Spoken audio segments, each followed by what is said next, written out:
I welcome all of you to the class. As far as today's class is concerned, in today's class we are going to discuss a very important equation of kinematics of rigid bodies. The equation is very important as far as the overall motion of a rigid body is concerned, or as far as the overall kinetics of the rigid body is concerned.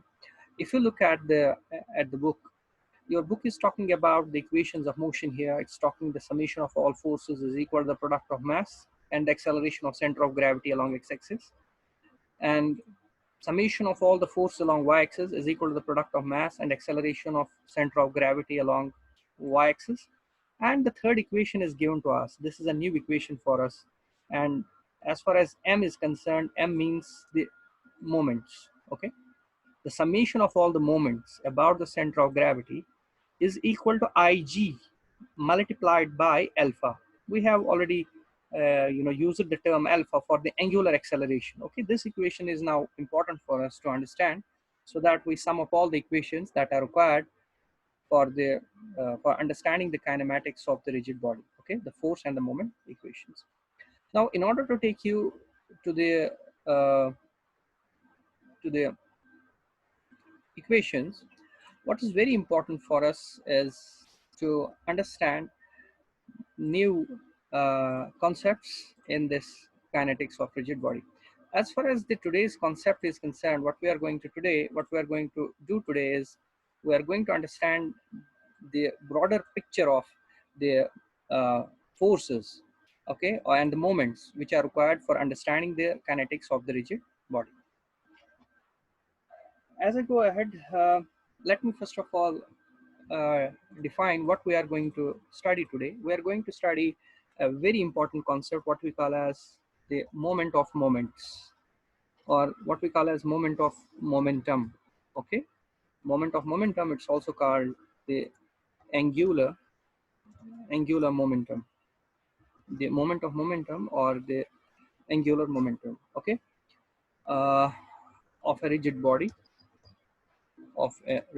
this is very important for us to understand. Okay, now what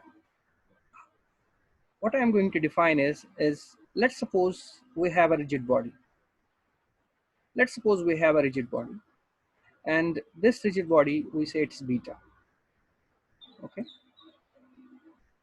let's take a point on the rigid body. Let's call this as point P. Let's call this as point P. And around this point P, let's suppose we have a small mass. Okay, let the small mass element be equal dm. Okay, and the total mass of this rigid body, let that be equal m. Okay, then let's suppose we have a point here. Let's call this as point O. Okay, from point O, let's define a radius vector to point P, and let's call this radius vector as r. Let's call this radius vector as r. This is the radius vector of point P of the rigid body from a point O in some other frame of reference. Let's say this point O belongs to another frame of reference. Let's call that as J, frame of reference. Okay. Now, around this point P, we are taking a very small mass element, okay, whose mass is dm. And let's suppose, as far as the small mass element dm is concerned, let's suppose it's moving somewhere in some direction with a velocity v. Okay, let's suppose it's moving with velocity v meter per second. Okay, then we define a term. So we have a rigid body. Okay, the rigid body is in planar motion. It's in total planar motion. Okay, so it may be rotating, it may be translating. By now we have seen the planar motion is the combination of rotational motion and the planar motion. No, sorry, the rotational motion and the translational motion. And we consider this rigid body to be beta. On this rigid body, we are locating a point P, and around this point P, let's suppose we have a small mass element. Let that mass element be having the mass dm. Okay, and let's suppose this small mass element is moving with velocity v. Okay, such that this point P of the rigid body, is at a distance is at a distance r from the point O. This point O is the point of origin for an observer. An observer is observing the motion. Okay, An observer in the ground frame of reference is observing the motion of this beta and is giving us information that the beta is moving with the velocity v, the radius vector is r. Then we define a vector quantity, what we call as, we define the vector quantity which we represent by capital H, okay? It's a vector quantity H, what we call this H as angular momentum. Then we define the angular momentum. Then we define the angular momentum of the rigid body as the angular momentum of the rigid body is defined as H is equal to the total angular momentum of the rigid body is defined as integral R cross product with VdM.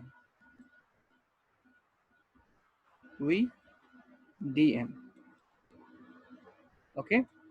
As far as the VdM term is concerned, this total term, okay, this total integral R cross VdM, this we mechanically define as, this is the angular momentum, okay. If you look at the term VdM, okay, dm is the mass of the small element, and we are multiplying the mass of the small element with its velocity, and we know from the earlier classes, our high school classes, that we have one more physical quantity, what we call as the momentum of a body. Okay, we have a quantity, what we call as a momentum. And for us, we have been defining that momentum is nothing, it is the product of mass and velocity. Okay, the product of mass and velocity of a body or of a particle is called the momentum. Okay, and in fact, this v is if this v is linear velocity, then we call this momentum as the linear momentum. This term will come to us again. So here we only need to know the definition of the momentum is m into v. Now we have a small mass element dm. This is moving with a velocity v. Okay, in fact, the velocity v is the total velocity of this rigid body. If the entire rigid body is moving with velocity v, that means the velocity of this point P will also be equal v. Okay, therefore the momentum of this small particle is its mass, it has mass dm multiplied by its velocity, that is dm into v. This represents the momentum, this represents the small momentum of the rigid body, this represents the small momentum of the small mass dm. Okay, now what is the total momentum of the rigid body? What is the total momentum of the rigid body? That will be given by integral dm into v. But if we multiply, so as far as this term is concerned, v dm is concerned, this term we can rightly say that this term v dm represents the momentum. Okay, so I will write here that this term is momentum. It's representing the linear momentum of a rigid body. The cross product of the momentum of the particle with the radius vector drawn from the point O.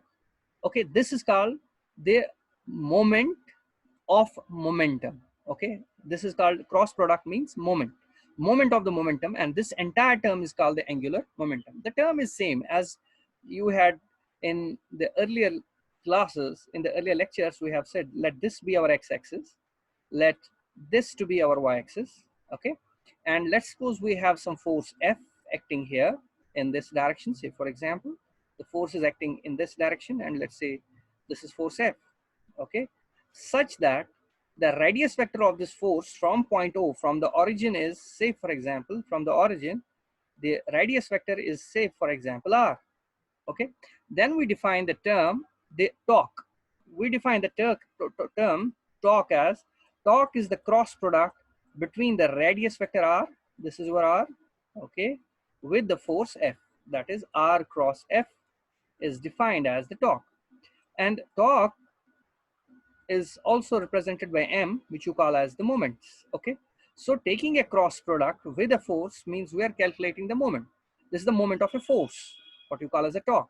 But here we have the moment of what? We have moment of the momentum. That's why we are having the moment of the momentum. This is called the angular momentum. So right now we can at least say, if we have to define the moment of the momentum or the angular momentum of a rigid body from any given frame of reference, we can simply say that the moment of momentum or the angular momentum of a rigid body is equal.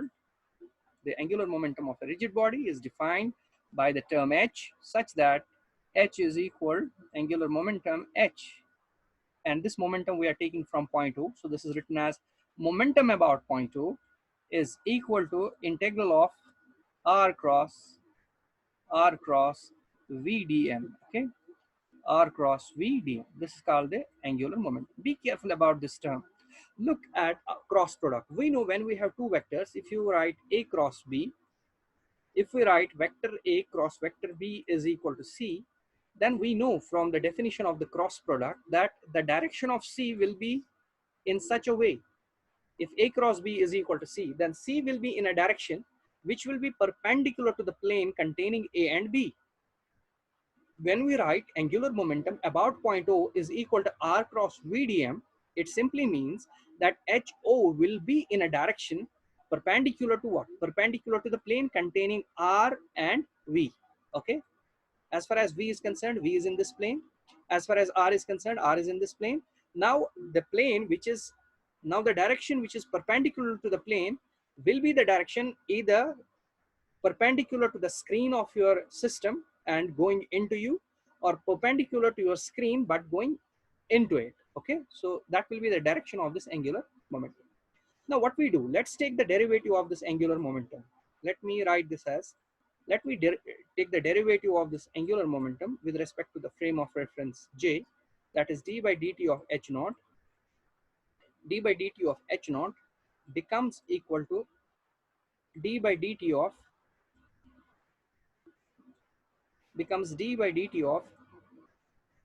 r cross v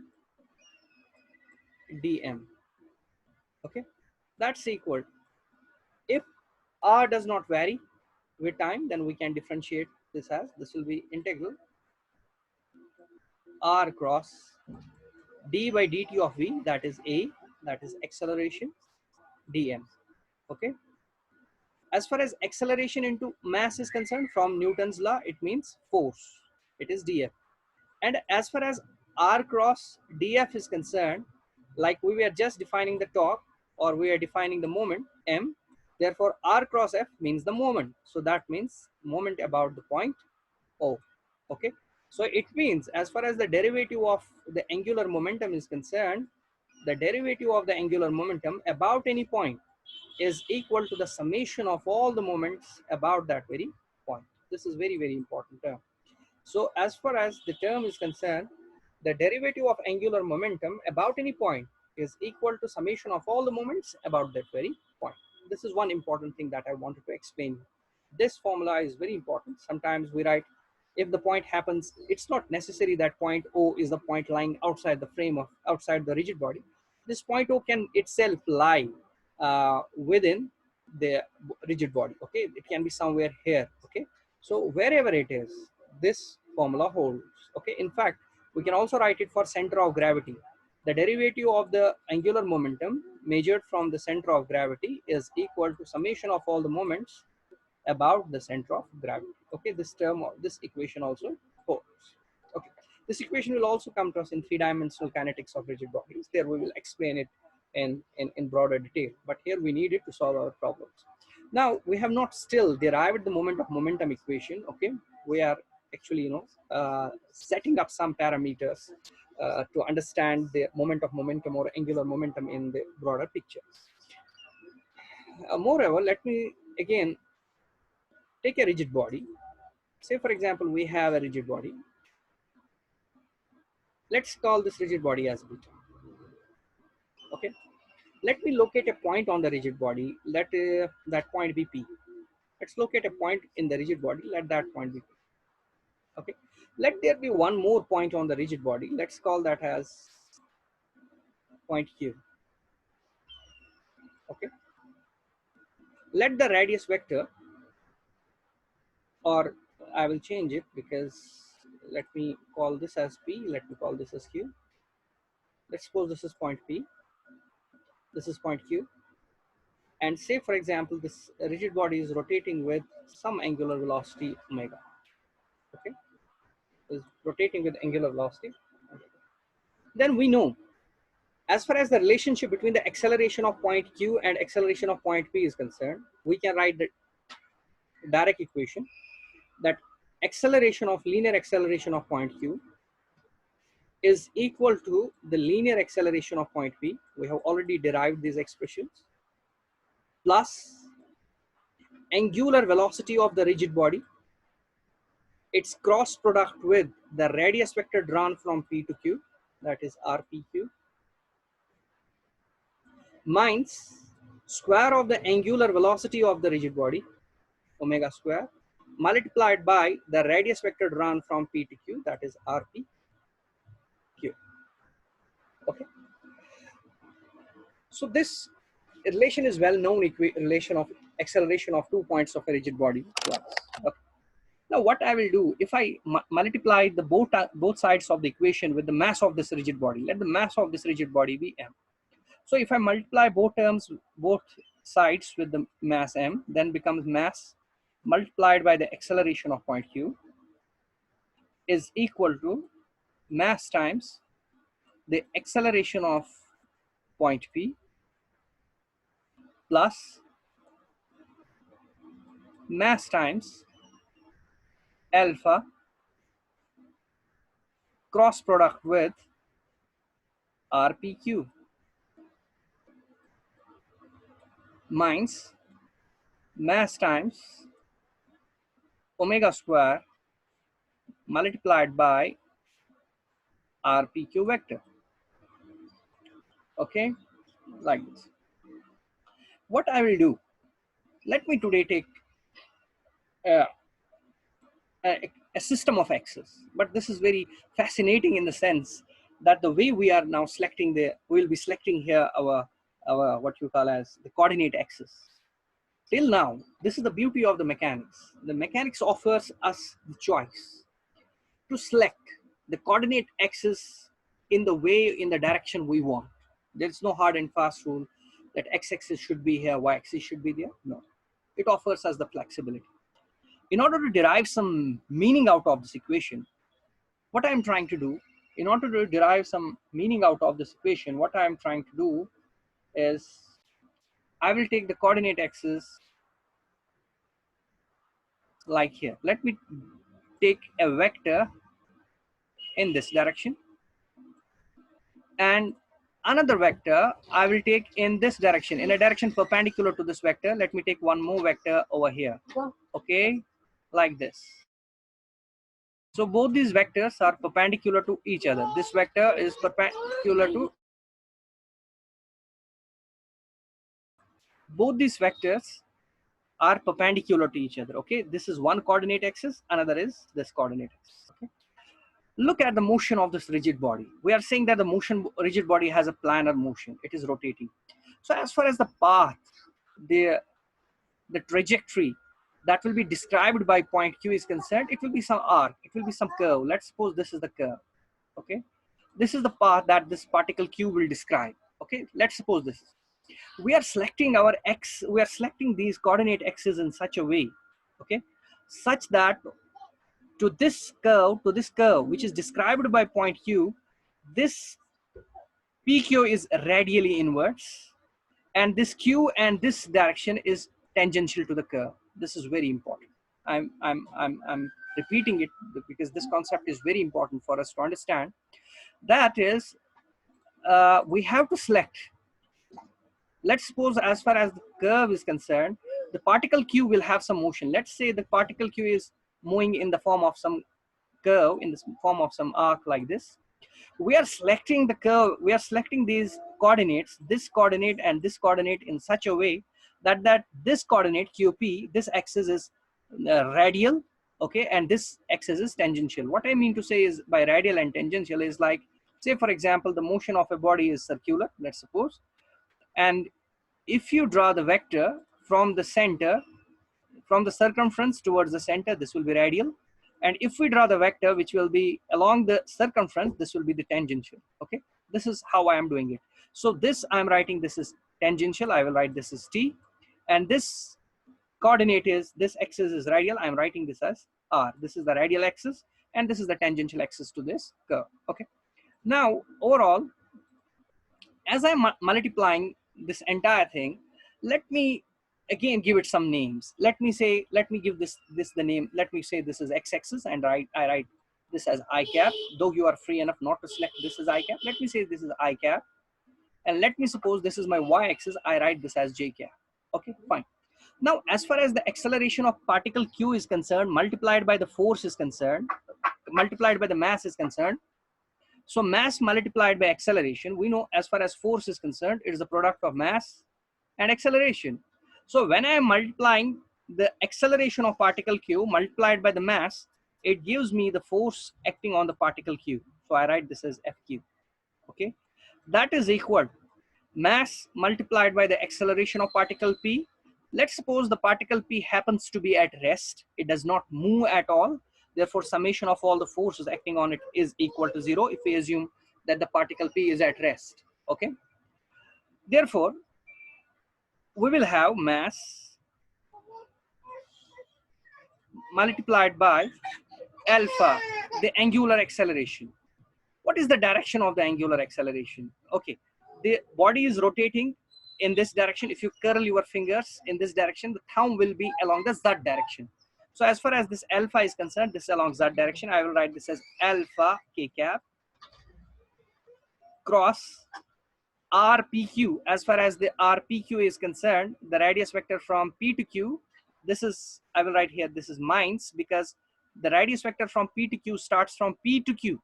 Okay, but my I-axis is in the opposite to the PQ axis, so I will write this as, this is RPQ magnitude. This is RPQ magnitude multiplied by minus I cap. Okay, so minus I cap is here because my P to Q is in this direction while my I cap is in the opposite direction. I'm writing RPQ is in the negative of I, so minus I. Okay, this term is gone. Plus, sorry, minus mass multiplied by the angular velocity square, that is mw square, and rpq magnitude is rpq, and rpq is along which direction? Rpq is along minus I cap. So minus I cap minus minus will be plus. So it will be minus I cap. This is fine.